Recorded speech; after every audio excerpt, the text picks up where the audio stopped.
Good evening. Welcome to the 5th 2025 Faith and Science Forum presentation. First, I'd like to thank Maury Pomgrantz for providing us dinner. Our presentation this evening is by Rebecca Chamberlin, entitled Is Earth Exceptional? Explorations into the Origin of Life. Chuck Keller had suggested this book as a follow-on from presentations he gave last year related to Is There Life Elsewhere and How Does It Interact with Our Faith.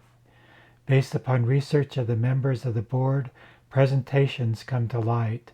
If any of you are interested in participating in this type of exploration, please let us know in light of our annual board election of new members. Usually I read a summary of our presentation, but I'll let Becky have the time and just read about her background information. Becky Chamberlin is a chemist working at Los Alamos National Laboratory in the Nuclear Engineering and Non-Proliferation Division. As a 30-plus year employee of the lab, her interests have centered on nuclear and radiological materials and the prevention and detection of their misuse. In the distant past, she interned for 2 summers in the Planetary Systems and Science Biosciences branches of NASA Ames Research Center near her hometown in California. Becky earned a BA in chemistry at Paloma University and a PhD in chemistry from Cornell University. She is also a fellow at the American Chemical Society and a certified project management professional. When she's not at work, you might find Becky teaching Sunday school or ringing handbells at Bethlehem Evangelical Lutheran Church, hiking in the Valles Caldera, or binging on the latest sci-fi series with her family. So let's welcome Becky Chamberlin. Thank you. Thank you.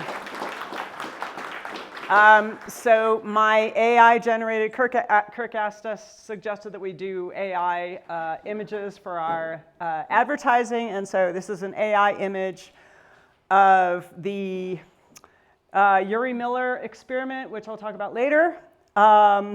In the style, and the background is in the style of an English painter. I will have to remember, I've forgotten off the top of my head who it was, but, and it worked, kind of. I had to tell it to take out all the life forms, though, and then I had to tell it no grass is a life form. So it's still a little hard to get ChatGPT to do the thing I want it to do. All right, so let's go ahead, and I guess I've got my own clicker. This is a long time since I had my own clicker, Kirk. Okay, so we are, as Kirk mentioned, we are kind of centering on this book, Is Earth Exceptional?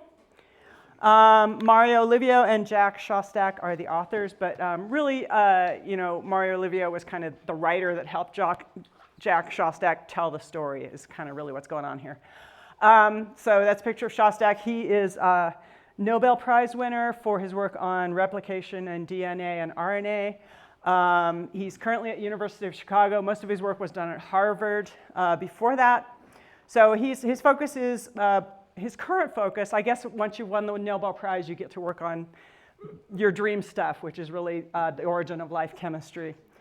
I will mention I have, besides my work at NASA, which is distantly mentioned here, with Chris McKay, who you might know from the Science Channel. If you watch the planetary stuff on the Science Channel, you'll see Chris McKay occasionally. I worked for him for 1 summer at the far opposite end of my career from where I am today.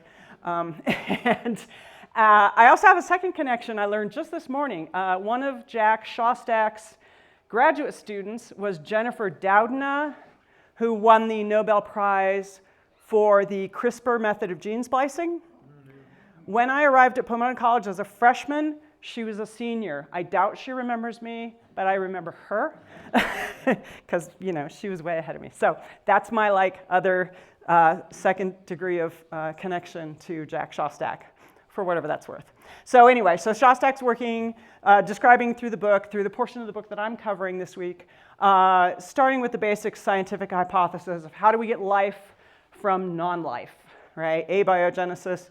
And so just at the most basic level, we're talking about simple chemistry, turning into more complex chemistry, turning into simple biology, and then going on from there. I'm only going to talk about into the simple biology phase of this. So my intent in this Faith and Science Forum context is not to talk about why do we have life. That is a faith question, maybe. How do we have all of this? How do I look out my backyard and see grass and trees and flowers and coyotes and rabbits and on a bad day a skunk? Instead of something that looks more like the Martian surface, which is, although we think it may have life, it certainly is not green and lush, right? So to answer that how question, we want to, the scientists who are working on it want to envision and try to collect evidence for a complete, plausible, that's a hard one, step-by-step pathway to get from simple molecules to simple life, right? And if they can do that, and if they can find validation of it in a laboratory, that might give us some confidence that life might be abundant beyond Earth, right? Okay, so the pink is not showing as well as I hoped, I'm sorry. One of the conundrums about this question is there are so many essential functions of life. How do you think about which one came first? Metabolism. Life needs to bring in resources from its environment selectively and use them to keep it alive and to propagate it. They need catalysts. Catalysts are agents that make chemical reactions, useful chemical reactions in particular, that make them go faster, right? And facilitate them. In our world, it's enzymes typically that are the things we think of first. Thanks, that's good. We need cells. We need some kind of a compartment to keep the organism separate from its environment, whatever that means, right? Keeping together all the molecules that it needs to function and kind of protecting it in some way from its surroundings. So cells, we need cells.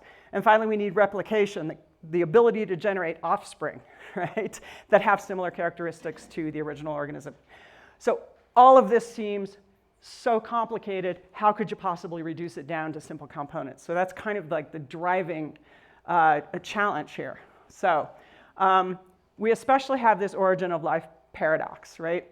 DNA and RNA in modern life, we need these to encode the information that goes to make proteins, which are our whole body is structured on proteins. But protein enzymes are what's used to make DNA and RNA. So there's a loop, right? And we need lipids or fatty type substances to kind of hold all these things together in a cell, keep it separate from its environment. But lipids are made by protein enzymes, which are encoded by RNA and DNA. So how does any of this work? So you start drawing arrows of all the dependencies, you get this kind of spaghetti thing. And if all of these functions are needed at once, it seems like the chances of them happening spontaneously, life from non-life, seem incredibly rare, right? So how do you break it down further? Okay, so the seed in the soil, I was being a little poetic last night. So some kind of important historical moments in the study of prebiotic chemistry. All the way back to 1828, it was thought at the time that living things were essentially fundamentally different from non-living things in terms of how their matter worked. They had a life force that was fundamentally different from all the rest of matter. Until Friedrich Wöhler, completely by accident, synthesized urea, which is an important component of urine, a biological material, in his laboratory. He didn't mean to make it, and he did. So suddenly that wall between life and non-life went away. In 1871, this is just a speculative thing. This isn't a scientific finding, but Charles Darwin wrote some speculation about a warm little pond being the source of where everything happened, with all sorts of ammonia and phosphoric salts, light, heat, electricity, etc., where a protein compound might be formed and undergo more complex changes. Interesting, totally speculative, but interesting, something that we'll see later. 1954, Stanley Miller and Harold Urey, the famous Miller-Urey experiment, they showed that amino acids could have formed in Earth's early atmosphere. Again, from gases that they thought at the time were abundant. They sparked them, and they made amino acids. And amino acids are the building blocks of the proteins. We'll come to that. Thank you. Okay, so I'm going to talk now about how we got to an RNA world hypothesis, okay? This is starting in the 1960s. Some of the scientists who were interested in DNA and RNA imagined the possibility that RNA, because it's a more flexible chain than DNA, maybe could fold itself and become a catalyst to make its own copies, right? Maybe it could catalyze its own synthesis. And so this led down a path which, you know, there are still arguments against it, but it's kind of the most central hypothesis people are working with now, that the earliest life was completely RNA-based, because that could both encode the information and copy itself. So information storage and catalysis could both be served by RNA in the early stages of life. And then as modern life came about, DNA would take over the job of the information storage, and protein enzymes would take over the job of catalyzing their replication. Okay? So that's RNA world, just basically says the earliest life was completely RNA-based. That's the working hypothesis that is preferred. Yeah. Okay, so just to kind of make sure we're on the same page about this, modern RNA is the helix on the left. It's a single strand, okay? DNA is a double strand. DNA tends to be very rigid. RNA is very flexible. But in both cases, they encode information using what we call 4 nucleoside bases. And you might have heard of these. These so that we're, how did you put it, Kirk? We're base 4. All life on Earth is base 4 information. So the 4 molecules down the side, I guess I have a pointer. Try that. These 4 molecules down the side are the 4 base pairs that make up RNA. Very similarly, there's 4 different bases that make up DNA. And so they kind of march along together, and the sequence of them is how all the information is coded that makes all of us, okay? These are called just by single letters, CGAUT, typically. These molecules or very similar things have been found in meteorites, and I'll talk some about how easy or difficult it is to make them in the lab. That covers that, okay. Kirk just gave me that slide this afternoon, so I was like, oh, what's on this? Okay, so in the 80s, so you know that kind of simmered for a while, but people got very focused on protein enzymes for about a decade and a half. In the 80s, though, Tom Keck and Sidney Altman, more or less at the same time, in 2 totally different systems, discovered that yes, indeed, RNA can catalyze reactions. Okay, so for example, Tom Keck was working on a different problem involving how does RNA interact with DNA and do splicing, and he kept trying to take out the catalytic activity of the protein, and the catalytic activity stubbornly stayed in the system, even though he got all the protein out. So the only thing he could conclude was that RNA was doing the job, and of course, that was not a very welcome conclusion. People did not like that. But then Sidney Altman discovered kind of the same thing in a totally different system, and so people had to kind of go, okay, this is real, all right. So RNA enzymes, catalytic biomolecules that are made of RNA are termed ribozymes, okay? So we'll see that again. So here's our first little video. Before you start it, Kirk, I just want to mention, if you can see it up close, what you'll see is a single strand. The bluish color is the backbone of the RNA, and the white little bits are the bases that would have the information encoded in them, and those will disappear in a second, so go ahead and start it now. So this is kind of an example of, I should let it talk. Properly, it must fold into a very specific 3-dimensional shape. RNA folding is mediated by Watson-Crick base pairing interactions between different parts of a strand of RNA, causing RNA to form a stem loop structure. Base pairing also causes different loop structures to interact with one another, resulting in the RNA having a specific three-dimensional shape. So that little blobby curled up shape looks more like a protein. That stretched out shape looks more like an information storage like DNA, okay? And this final one you can actually, if you're close enough at least, you can see maybe that the white bases are paired up just like in a DNA. So RNA is kind of has these features of both types of molecules that are in modern life. Okay. Whoops, go forward. Oh, there we go. So kind of the general idea is that, you know, in the course of simple chemicals to simple life, that stage, in this jumble of chemicals that are out there, RNA building blocks, there's good experimental evidence that they're more resistant to UV light in the environment, not going to get destroyed by UV compared to other chemicals, that they probably polymerize into chains faster, and they're more effective at copying than other molecules would be. And then as we go to the transition to modern life, RNA is overall relatively unstable and relatively poor as a catalyst compared to DNA and proteins. So that specialization may have come later. Okay, that brings us to today. Okay, so relics of RNA world that we find once we start looking for them.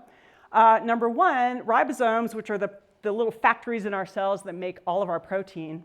They're actually complexes of RNA, which is the blue, and then little small proteins around the surface of them. Okay, so if you take off the proteins, there's your RNAs. You can see they're all tangled up. They look like protein enzymes that are all globby, right?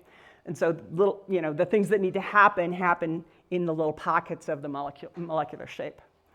So RNA is actually crucial to all of the protein fabrication in our bodies. RNA plays the messenger role between DNA and proteins, and so we know that from like the vaccines now that are messenger RNA based, mRNA. Okay, so we're familiar with messenger RNA from that. DNA building blocks, the nucleotides, are made by conversion of the precursors of the RNA material. So in other words, your body wants to make RNA first, and then it gets turned into DNA. It's not the assembled chain, but the building blocks, right?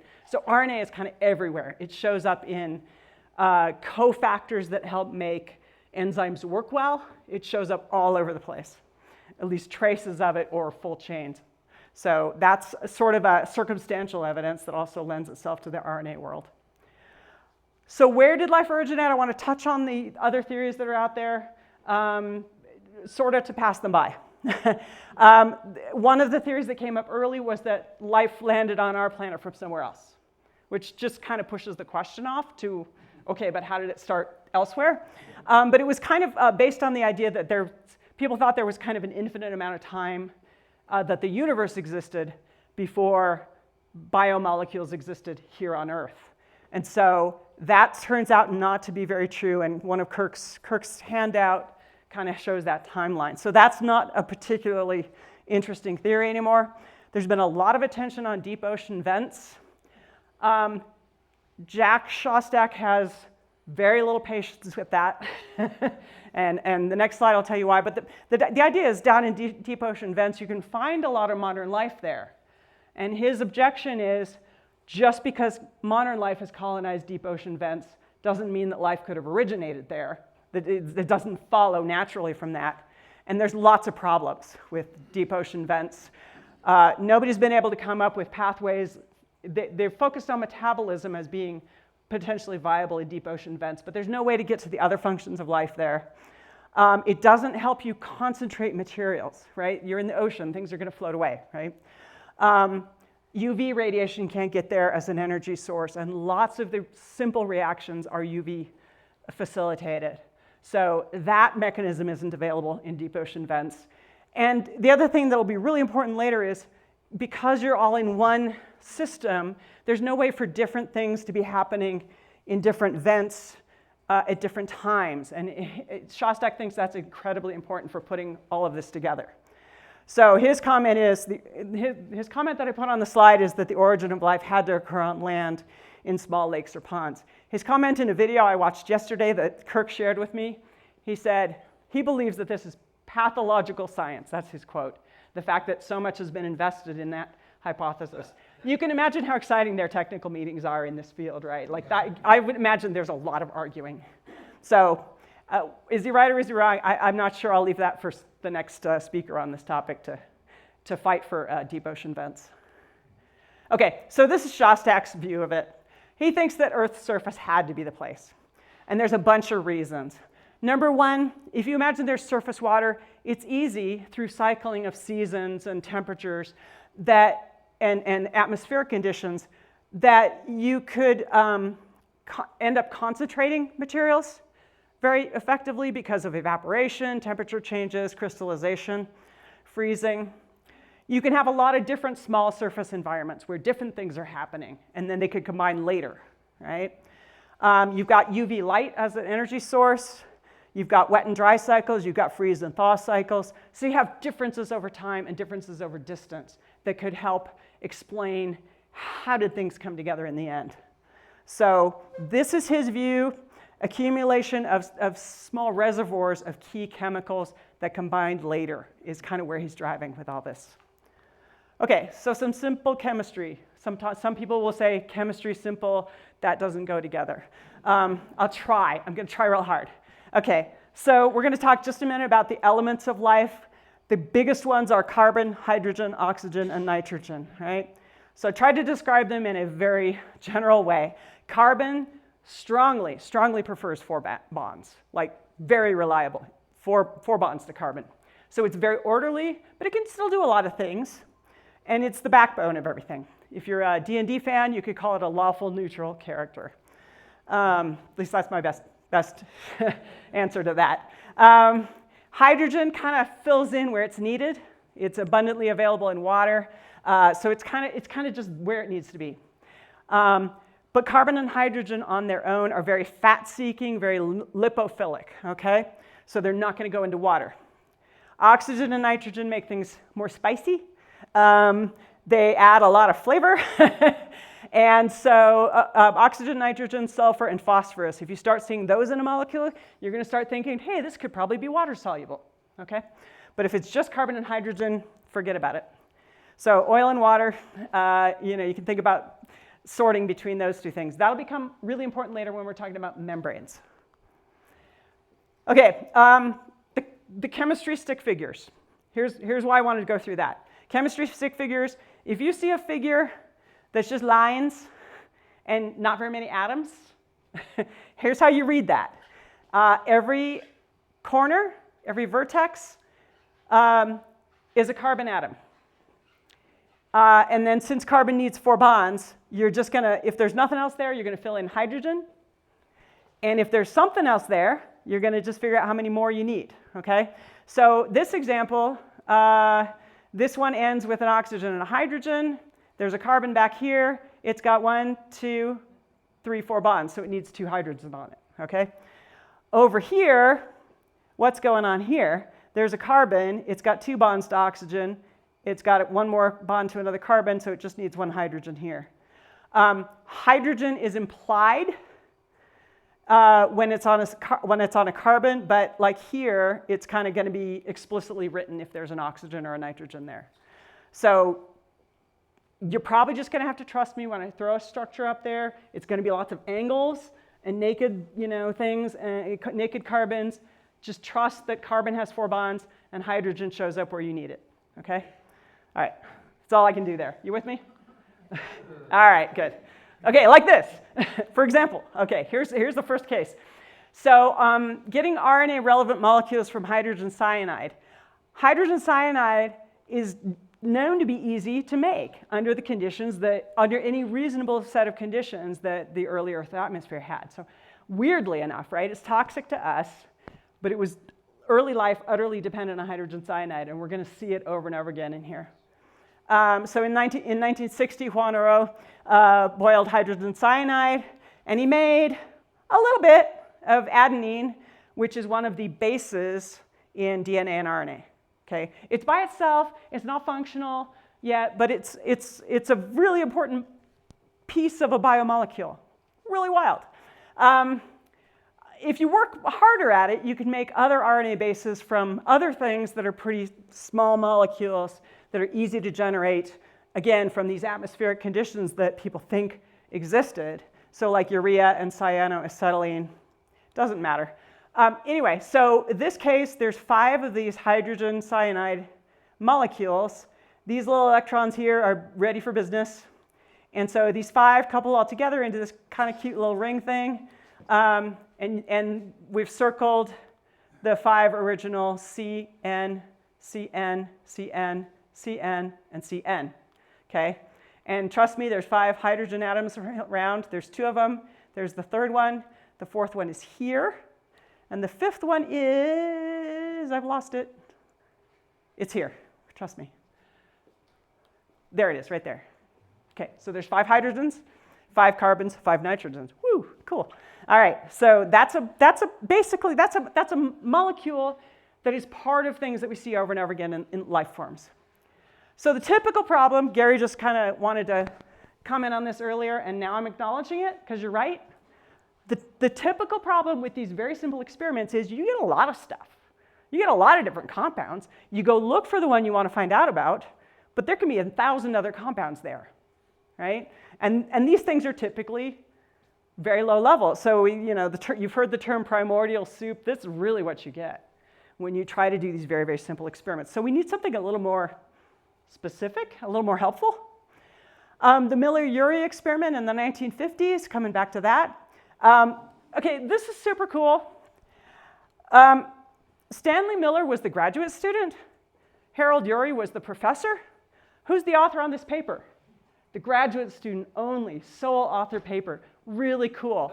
And apparently Harold Urey said, if my name's on it, you'll never get credit for it. So he backed off and we still know it as the Miller-Urey experiment today. But the graduate student was the sole author, which is amazing. Anyway, this is a 2-page paper in the journal Science, 2 pages. We don't write papers that short anymore. And so what they had done, you may know about this, they had a flask of boiling water. They had a flask, they filled the system with other gases, methane, ammonia, water vapor, and hydrogen gas, what they thought was probably the early Earth atmosphere at the time. And then they put a spark discharge, a little lightning up here, and they collected products to see what they would get. And what they got, among other things, was a molecule that was just one step up from amino acids, okay? So by the time they had worked everything up, they had amino acids, and it's a very simple reaction that does that conversion. So amino acids, cool. This is like pre-protein molecules. This is me like indulging in being a chemist for a second. Hopefully other people will appreciate this. This is their data, the little blobs. This is from paper chromatography. But they went through several steps to make sure that what they were able to measure was the amino acids only. So they did a whole bunch of steps. They removed a bunch of materials through different chemical reactions. They used a vacuum to get most of the solvent off, the water off. They did a separation they did this paper chromatography, and then they use a reagent that only visualizes amino acids. So there could be 45 other compounds on here, but that was not what they were trying to measure, so that you don't see them. But it's still very cool. So they do a 2-dimensional thing. They put a dot here, and then you put like the paper in a little bit of solvent, and it runs the dot up and kind of separates out the different components. And then you let the paper dry, and then you turn it 90 degrees and use a different solvent, and oops, wrong button. And then they move this, so the dots kind of spread out this way, and then they spread out this way, and then you take compounds you know already, and you put them in a mixture, and you do the same thing. So that's the data. This is the data. And I've done this before, so it's not even like that old of a technique. So this is how they figured out that they had made some amino acids. So today, and these are his actual samples. These were left behind in the lab, and 40 years later, one of his students ran them, analyzed all those compounds too, which is kind of neat. They did a bunch of variations on that experiment, but they did never publish them. Today we know that there were thousands of different chemicals made in that experiment. Okay, and those amino acids are small numbers, so it's not a lie, it's just that there's a bigger picture here, right? It's more complicated. Ideally, to be in a situation, just like in a cell, you'd like to have a smaller number of different compounds that are kind of higher concentrations so that you can make them interact with each other. That's the challenge. Okay, so this section is going to be a little bit of touching down on different things. It's not totally thematically coherent other than we're trying to get to more complicated things. If you want to really dig in, please read the book. There's a lot in here, and it was really hard to choose what to include. So one thing about UV radiation, it can drive a lot of chemistry. We know that young stars emit UV light that could be helpful in chemical reactions, but also high energy UV irradiation can destroy molecules. We know that. I mean, you go outside, you need to get sunlight to make vitamin D, but you also don't want to get sunburned, right? So light can have good and bad effects. So you want it to kind of just be just right. We think that Earth's early atmosphere might have been able to filter out some of the most destructive UV light based on what's currently hypothesized as the atmosphere being mostly carbon dioxide, nitrogen, and some traces of hydrogen. Okay? And with that mixture, moderate energy can pass through. But it's hard to make much of that hydrogen cyanide. And again, hydrogen cyanide seems to be central to a lot of different molecular processes that are important here. Kirk, I apologize, I just realized I'm walking out of the camera as I go over here. It's not the direction I thought I'd be going. So yeah, like hydrocarbon smog is when UV, its formation is kind of catalyzed by UV as well as ozone. But it also blocks UV, right, pretty effectively. So how do you think about that? One thing that is suggested in Shostak's book is that there could be some cyclical processes going on. So during periods of time when asteroids were impacting the Earth, that might have transiently generated a hydrogen-rich atmosphere because of the water coming out of the impact craters. So during a time that was a hydrogen-rich atmosphere, hydrogen cyanide might have been produced, and there are ways to store it. I'll come back to this central figure in a second. And then as that dissipated, the haze would clear and that mid-range UV would continue to reach the surface and driving productive chemistry. So that's one way to think about cyclic processes that might have been really important to getting molecules going. In the center here is a diagram of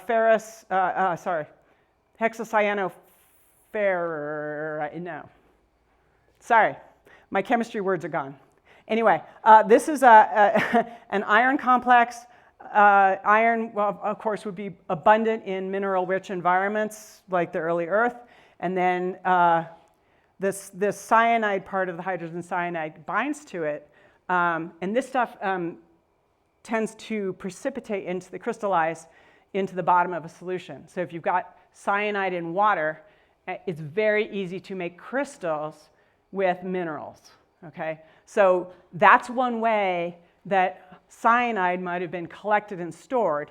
This can be disrupted with heat, with acid, probably with irradiation. So there are ways that those could have formed and then broken up, right? So that's a way to consider cycling that would be like starting materials and then using them later.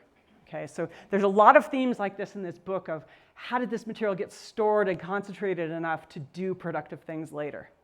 That's one of them. Okay, this is another example of simple molecules making more complicated molecules. Okay, so this is formaldehyde. Again, very simple molecule, pretty easy to form under early Earth conditions. And you all know that. Formaldehyde, you guys know it's toxic as well, right? So another toxic chemical that may have been critical to early Earth. So heat and mineralogically it's called slaked lime. It's calcium hydroxide if you're a chemist. And you can heat it up and you get this sugar, which is a ribose sugar, okay? Looks pretty simple, but again, very small fraction of the product. You get lots of other stuff too, and very importantly, organic molecules, including sugars, often have a handedness, meaning, my hands are mirror images of each other, but I can't put them on top of each other. They're not identical in this sense. They're identical as a mirror image, okay? So that handedness is incredibly important in organic chemistry. I think I took out a slide that would have been useful there. Okay, handedness is super important. Almost every biomolecule has a handedness to it. It's either a right-handed or left-handed molecule, so to speak. And so that's a problem. And we'll come back to that in a minute. But the next question that kind of occupies a big part of the book, and we're going to go deep on the chemistry here, but I'm going to tell you what's important, and you can just kind of like glaze over the rest. So nucleotides, this is what makes up your RNA, basically have three parts. And so the question is, how does this assemble in the biological world? There's a phosphate. This is easy. This comes from minerals. It has a bond to a sugar molecule, and that has a bond to one of these bases. This is where the information encoding is. This is the kind of the backbone, and this is what makes it water soluble. Okay. The hard part here, the hardest part here, is making this bond between this carbon on the sugar and this nitrogen on the base. This is adenine. We saw this guy earlier, right? So how does this bond get made? Chemists thought for a long time about this problem because we look at this molecule and we go, hey, there's a base, there's a sugar, there's a phosphate. We just got to put them together. It doesn't work without enzymes. That was a real stumper. Okay, so finally people started asking a better question. Like, well, how else could that CN bond be made? If we don't know how to make the bond by putting familiar looking building blocks together, maybe the bond was already there and the building blocks grew on them, right? So that kind of was the breakthrough.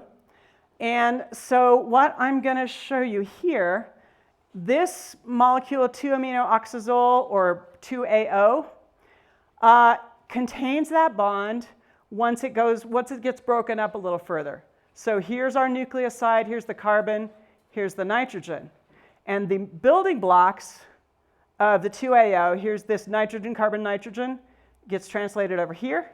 And this oxygen, carbon, carbon is translated here, oxygen, carbon, carbon. So they don't really look the same, but in an organic chemistry sense, they're very much the same. Okay? So that's the breakthrough.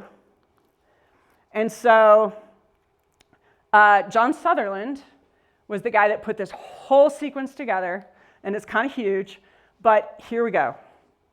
So again, hydrogen cyanide and formaldehyde, familiar, right?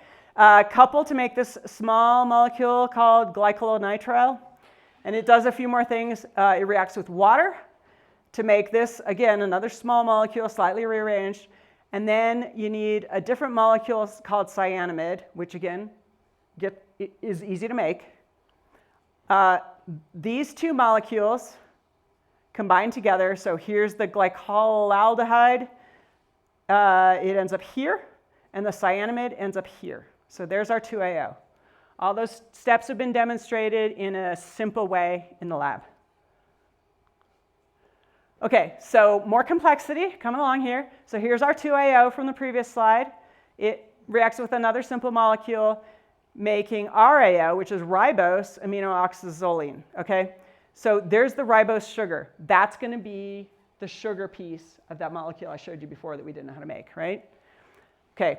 This, interestingly, spontaneously crystallizes out of solution.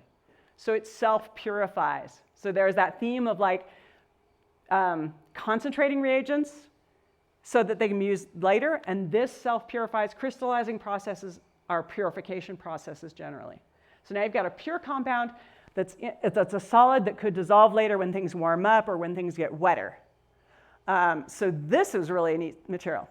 And then another simple small molecule combines with it, another simple step. This is sulfur. Sulfur comes from volcanoes, right? From the Earth's crust. So a few steps, I won't go into these. Then they invoke UV light, which takes us to this final step. Here, we've broken open that ring, and now here's our carbon and our nitrogen bond. So the sugar is coupled to a kind of a pre-nucleoside, and then one final step that happens spontaneously. Here is the base C, cytosine, okay? So stepwise from very, very small molecules, very simple small molecules that are easy to make from Earth atmosphere gases, all the way through not using anything too crazy. So Sutherland demonstrated this from soup to nuts, how to make this nucleotide, and then the step to put that phosphate on is very well understood. Okay, so this was actually a really huge thing that he accomplished here, because he showed that all these steps are reasonable. That's what we're looking for, is reasonable, plausible pathways that seem to work. And the bonus is the fact that you had that one step there where one key reagent could be concentrated and stored. So this is a big deal. So he overcame the conceptual barrier of that sugar-based linkage problem. He demonstrated a reasonable series of reactions leading to the C and the U base are very interchangeable. And he replaced that concept of a prebiotic soup with a million things in it with purified organic minerals, that RAO molecule, that could accumulate over time or go on to the next step when the time is right. So what are the chances that all of these could occur in nature in the right order, in the right conditions? That's a big question still, right? That's the question that still we don't know enough to answer, right? Okay, so one more thing. So coming back to that ribose sugar I said a while ago, it didn't have a handedness to it. It was just a mixture, right?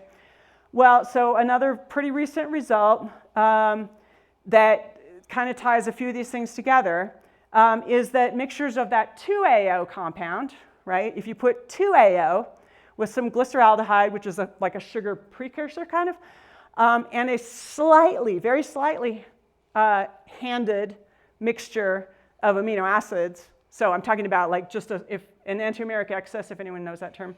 Very slight enhancement of the handedness leads to a great enhancement of the handedness because the product crystallizes. So that it's separate, again, separation by crystallization. So purifying the one-handed material over the other one. And so that is another way that they found that things could accumulate usefully, be stored, and used later. So you can imagine kind of little ponds that are doing kind of maybe different things because they've been exposed to different mixtures, different minerals, that somewhere down the road, when the Earth gets wetter or atmospheric conditions change, then it's the right time for those to be used.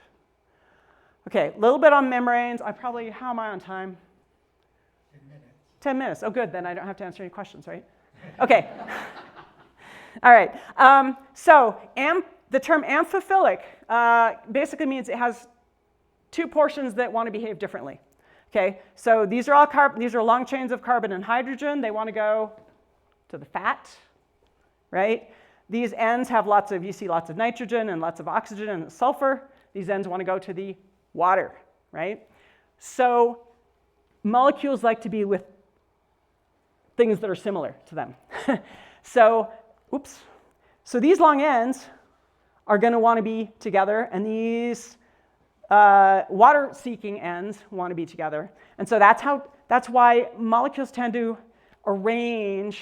of this type tend to arrange into structured forms, like cells, like soap bubbles, like your oil and water dressing, right? Emulsions have this kind of characteristic. So this is kind of just a model of a cell. I want to get to the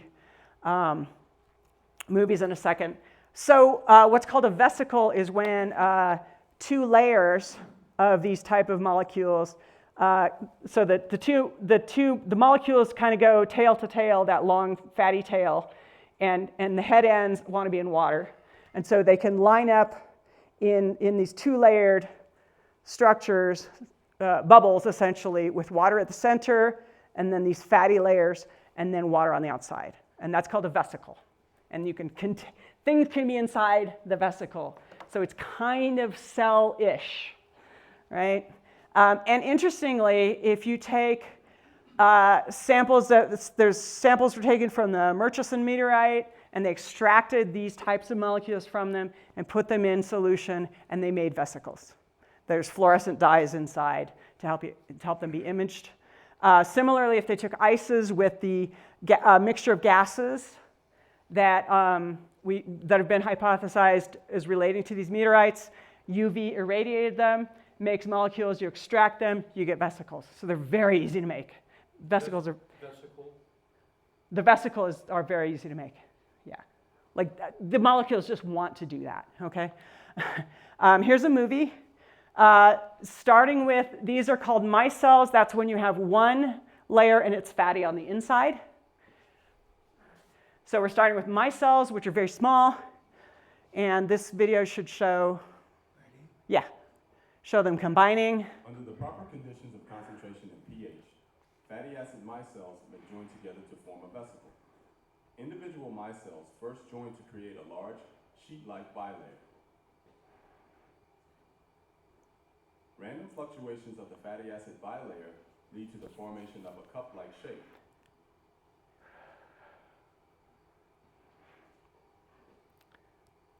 When in close proximity, the ends of the sheet can seal together, forming a spherical vesicle. So what's interesting about these particular molecules that are potential early Earth fatty acids is they're very, very loose compared to our current cells. They're very loose, they're kind of sloppy, they move around a lot. They'll flip, they'll move between each other a little bit, but the point is it's easy to make these structures with these types of molecules. Okay, let's go to the next one. Oops, sorry. Under the proper conditions Nope. of concentration and pH. That's the same one. Recent research. Oh, there we go. It turns out I can control that after all. Okay, go ahead. Recent research has shown that single nucleotides of RNA are able to traverse fatty acid vesicle membranes. This animation shows one mechanism by which nucleotides may enter the vesicle. Nucleotides bump into and interact with fatty acid head groups, colored in red in the outer leaflet. Some of the fatty acids interacting with the nucleotide flip to the inner leaflet, carrying the nucleotide along and releasing it on the inside of the vesicle. Okay, so these are much looser structures. I don't know if you could tell, but so it's grabbing it, and they're actually kind of rearranging themselves as it passes through, so they're moving as needed. So it's a much looser thing than we think of as modern cells. Modern cells have specialized channels that let very particular things through, and they're not rigid, but they're much more structurally stable than these kind of structures. But this is considered to be a potential way that these could have formed. And there we go. Okay, so the last thing in this little section, they used video microscopy to look at how if you start with a micelle, those are 4 micron micelles, they put a fluorescent dye in it again, and they put it in a solution with more fatty acids. And what they found was really surprising. They expected it might get kind of just grow and get kind of oval shaped maybe. But what they found was actually these little filaments that begin forming. So it's like the additional fatty acids are growing on in these filamental shapes, and the longer and longer. And this one's about 40 microns long, kind of tangled up. So it's more like a strand, okay? And then eventually, the way that it breaks off and makes new micelles is kind of what they called a purling and snapping mechanism. So it makes these kind of bigger beads at the end, and then at some point, this little section snaps off the previous one. These are very low energy processes. They just have to gently agitate a solution to make these things break up into new micelles. So it may have been really easy for new cells to kind of, if these function as like cells, it might have been really easy for them to form instead of the really complicated processes that need a lot of support from enzymes in our current biological systems, okay?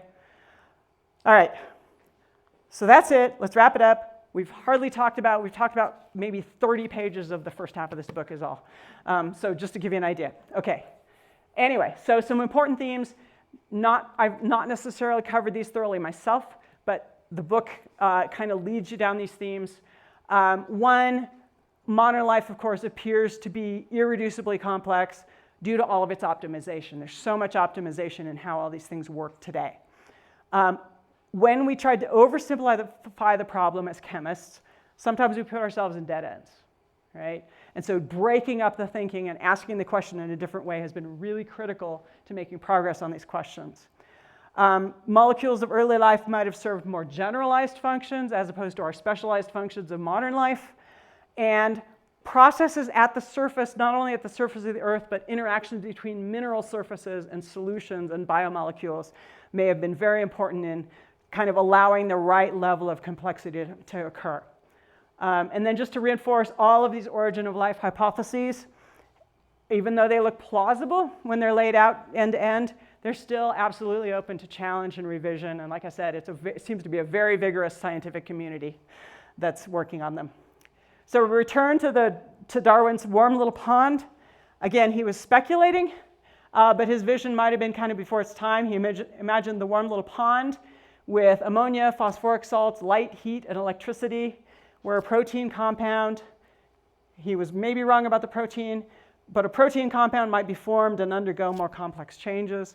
Lots of things are making that vision look reasonably accurate. And then I just want to bring in both faith piece back in. As I was reading this and thinking about this, this is not a theistic book at all. But I found that as I was reading and thinking about systems and thinking about seasons and complexity, I found myself kind of drawn to some of the things that I think of in the Hebrew scriptures. Let the waters under the sky be gathered together in one place and let the dry land appear. And then after that, the earth put forth vegetation in Genesis 1. And there was evening and there was morning, the third day. So cycles and surfaces and separations of things. As long as the earth endures, seed time and harvest, cold and heat, summer and winter, day and night will never cease. So again, cycles and seasons. And then thus says the Lord, who gives the sun for light by day and the fixed order of the moon and stars for light by night, who stirs up the sea so that its waves roar. The Lord of hosts is his name. Things happening in their time, things happening, in cycles and seasons and changes. So these are the things I thought of as I was reading and bringing the slides together. And so I'll be curious to see what you guys all think of as we answer these questions. So.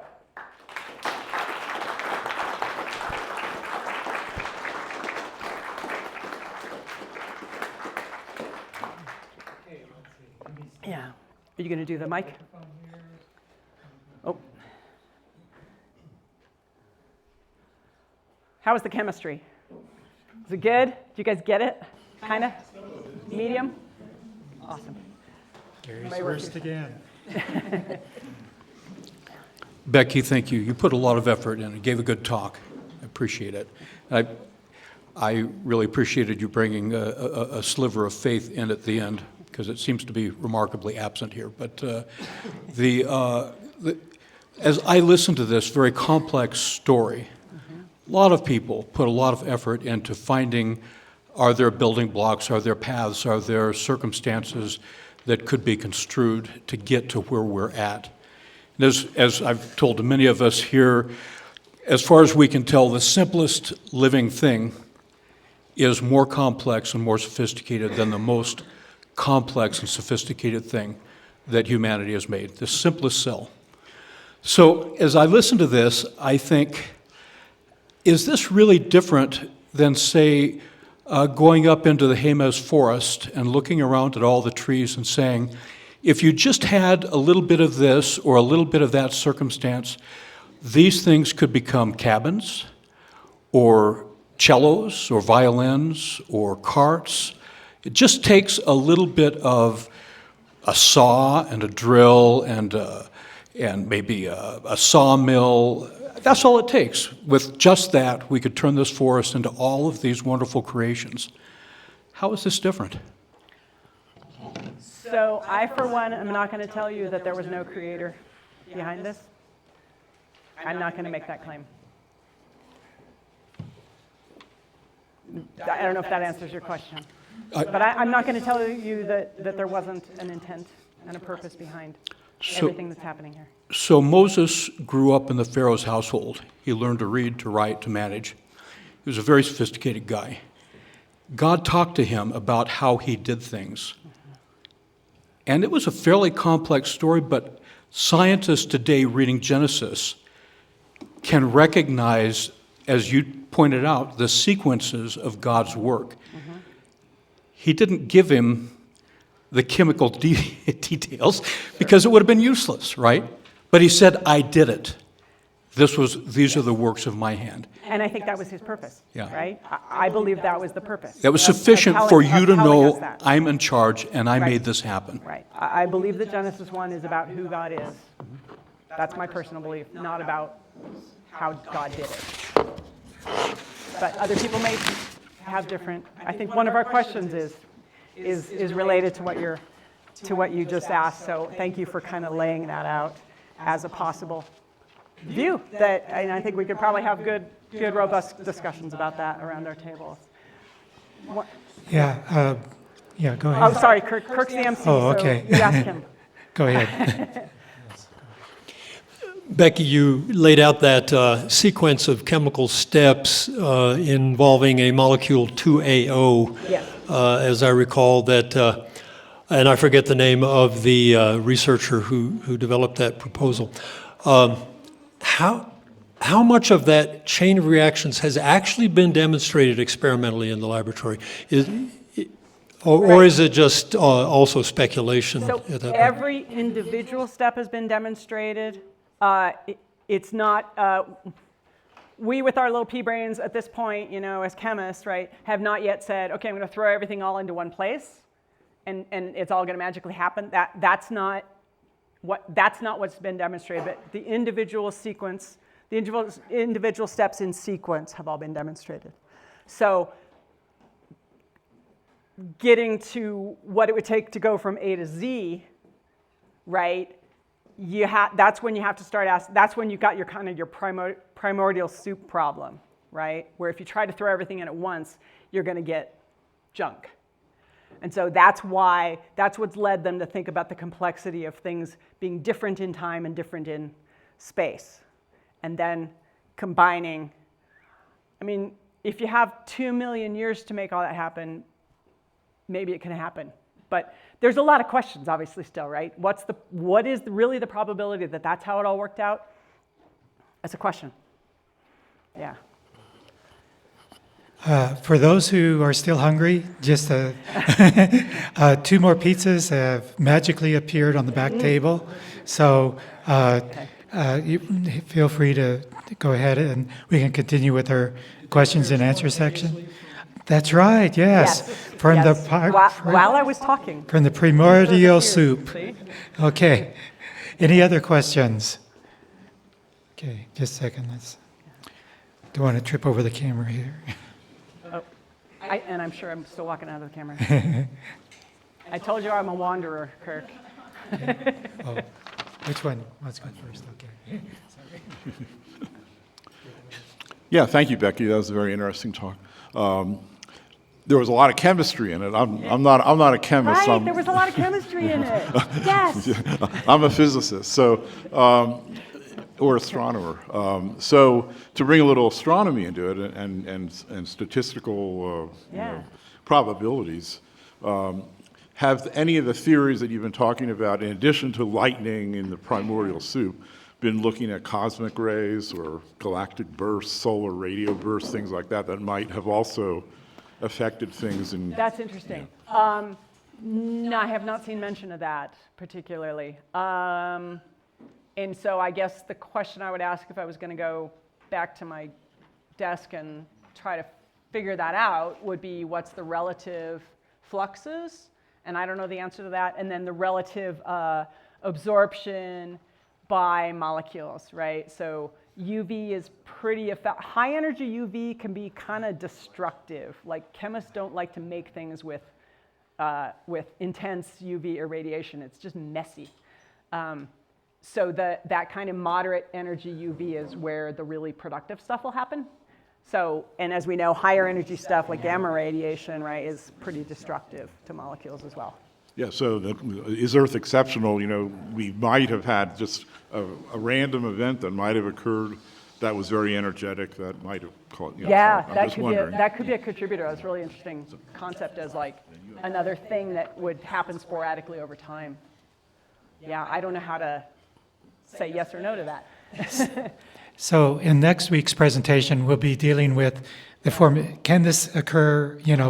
This is as far as we've gone on how things can form on Earth.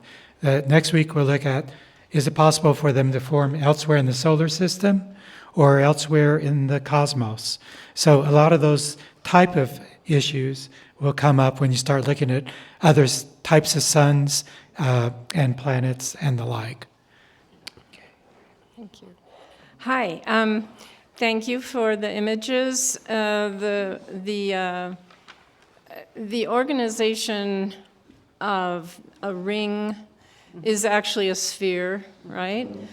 So it's hard to visualize. Yeah, a soft sphere. Yeah. Yeah. So maybe this is next week's topic, but how do we go from a vesicle to a cell with mitochondria? Yeah, that is a lot of steps, right? Yeah. Yeah. This is like the simplest structure that that has a reasonable, that could be in a kind of spontaneous is a strong word for it, but could organize without a lot of complexity behind it, right? And serve that purpose of encapsulating things and where the key thing would be, is this a place where an RNA strand could hide from its environment and make copies of itself? That's really the essence of why the cell matters to early life, is the copying, the initial copying. Right. Let's see. Gosh, I forgot what I was going to say. I don't know. Me either. I think question Well, yeah. or comment? You know, when I think of chemistry, I think of chemical-free energy, and you're going from one compound with a higher energy to the lower, and you've got to cross a barrier. Yeah. So, how accurate is that? Is that, you see what? So yes, yeah. I see where you're going. That's a good question.